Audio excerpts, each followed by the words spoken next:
बिस्मिल्लाहिर्रहमानिर्रहीम। अस्सलाम वालेकुम नाजरीन। अगर आपका बच्चा खाने के बाद उल्टियाँ करता है तो कहीं आपके बच्चे के मैदे में तेज़ाबियत तो नहीं हो गई। हम अपनी आज की इस वीडियो में शेरख्वार बच्चों में मैदे की तेज़ाबियत की 8 निशानियाँ बताने जा रहे हैं। अगर आप भी ये मालूमात हासिल करना चाहते हैं तो हमारे साथ जुड़े रहिए।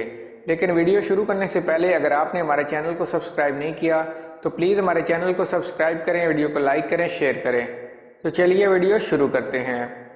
शेरख्वार बच्चों की सेहत का ख्याल रखना सबसे ज़्यादा मुश्किल होता है क्योंकि उनकी हरकत और सकनात को वालिदैन भी नहीं समझ पाते कि उनके जिस्म में क्या हो रहा है, क्या बीमारी है, क्या मसला हो रहा है। और बाज़ औक़ात इस वजह से बच्चे अंदर ही अंदर बड़े मसाइल में मुब्तला हो जाते हैं।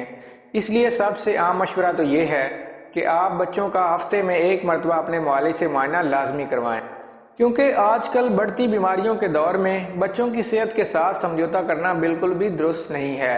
इसी तरह एक मसला मैदे में तेज़ाबियत का भी है जो वालिदैन फ़ौरन समझ नहीं पाते हैं।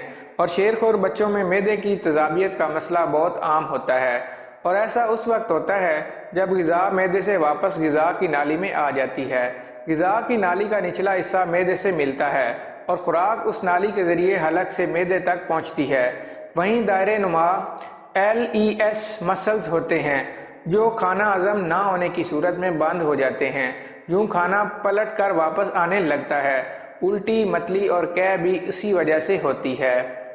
इसलिए जब भी आपके बच्चे को खाने के फौरन बाद यानी शेरख्वार बच्चों को दूध पीने के बाद डिकार ना आए और उल्टी हो जाए तो उसकी एक वजह मैदे में तेज़ाबियत भी होती है। माहिरीन तिफल के मुताबिक मैदे में तेज़ाबियत का मसला 2 माह से 18 माह के बच्चों में ज़्यादा होता है, जिसको बर वक्त तशखीस ना किया जाए तो ये संगीन मसाइल पैदा कर सकता है। बच्चों में मैदे की तेज़ाबियत की आम निशानियों के बारे में बता रहे हैं। जान लें, हो सकता है कि आपका बच्चा भी इसका शिकार हो, जैसे खाने के बाद डिकार ना आना, और अगर डिकार आ जाए तो उसके साथ पानी निकलना या फिर उल्टी आ जाना, बच्चे का मुस्तकिल चिड़चिड़ा रहना, दूध पीने से कतराना, बच्चे का वजन ना बढ़ना, अंगड़ाइयाँ ज़्यादा लेना या फिर पुरसुकून नींद ना लेना वगैरह तमाम तर अलामात हैं बच्चे के मैदे में तेज़ाबियत की। अगर आप भी ये अलामात बच्चों में देख रहे हैं तो फौरी तौर पर डॉक्टर से रजू करें। अगर आपको हमारी ये वीडियो अच्छी लगे तो हमारे चैनल को सब्सक्राइब करें, वीडियो को लाइक करें, शेयर करें। Thank you.